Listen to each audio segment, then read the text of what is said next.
2 years ago, I launched a campaign called He for She at the UN in New York. I was very nervous before that speech. The nerves were followed by a tremendous high immediately afterwards and a crashing low a few days after that.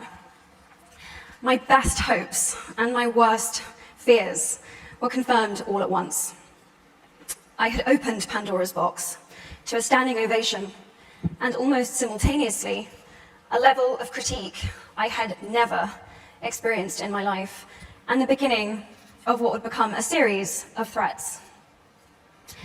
The last 2 years have been a baptism of fire, to say the least, where I learnt just how little I know and also how much. It was my scary first step as an activist, a word I never imagined that I would use to describe myself.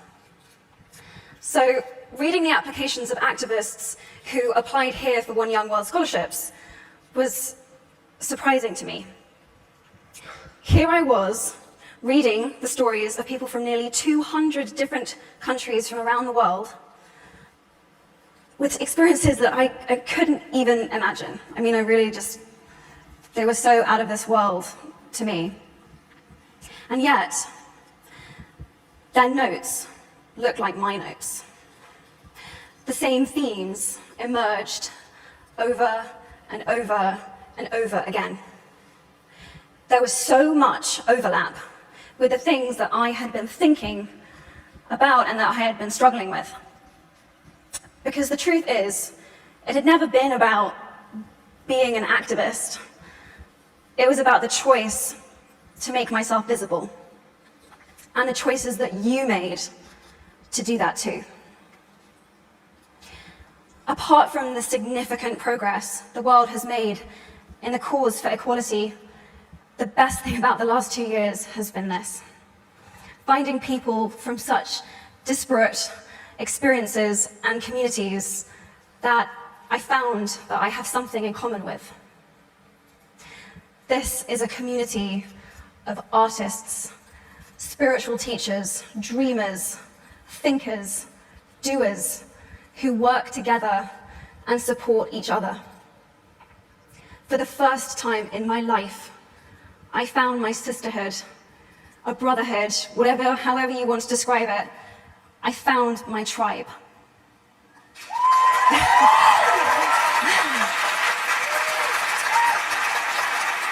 My hope for you, while you're here, is that you will find some of your tribe too. I really needed mine. Bobby Kennedy, when he was Senator for New York, said, "Each time a man or woman stands up for an ideal, or acts to improve the lots of others, or strikes out against injustice, he sends forth a tiny ripple of hope. And crossing each other from a million different centers of energy, those ripples build a current that can sweep down the mightiest wall of oppression and resistance." That's what we are doing. We, the entire spectrum of the feminist movement, are building an unstoppable current for which we need ripples of hope from every age, race, ability, walk of life, from every human experience. I feel gender equality is as important as any of the other goals that we are here to discuss. And actually, if anything, it is even more important because it intersects with every single other issue that we face. We all have feminine and masculine energies within us.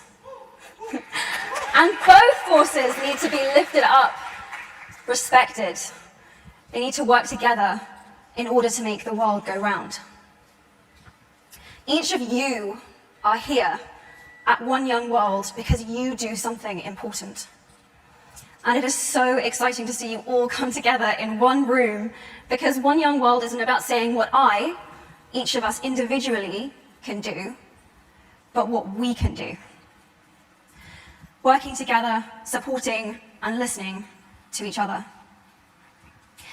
It's in that spirit that I am delighted to introduce 9 activists who are the first recipients of a One Young World Scholarship that I am very honoured to have in my name. They are working to secure real progress towards a gender-equal world, and I hope that their stories will inspire you as much as they have inspired me. In a moment, I'm going to ask them to come onto the stage, but before I do, I want to offer a few statements of my own that I have struggled with and continue to struggle with on a daily basis, but that I have found inspiring. I want to ask you to take a moment. You can keep your eyes closed or keep them open, and ask yourself if these have any truth for you in them. I am willing to be seen. I am willing to speak up. I am willing to keep going. I am willing to listen to what others have to say. I am willing to go forward even when I feel alone. I am willing to go to bed each night at peace with myself. I am willing to be my biggest, bestest, most powerful self. These 7 statements scare the absolute shit out of me. But I know that they are at the crux of it all. At the end of the day, and when all is said and done, I know that these are the ways that I want to have lived my life. I know each one of you probably will have encountered one of these statements in the last 48 hours, and if you have, thank you for being here. I appreciate it. It's truly an honor to be here with you all. Thank you.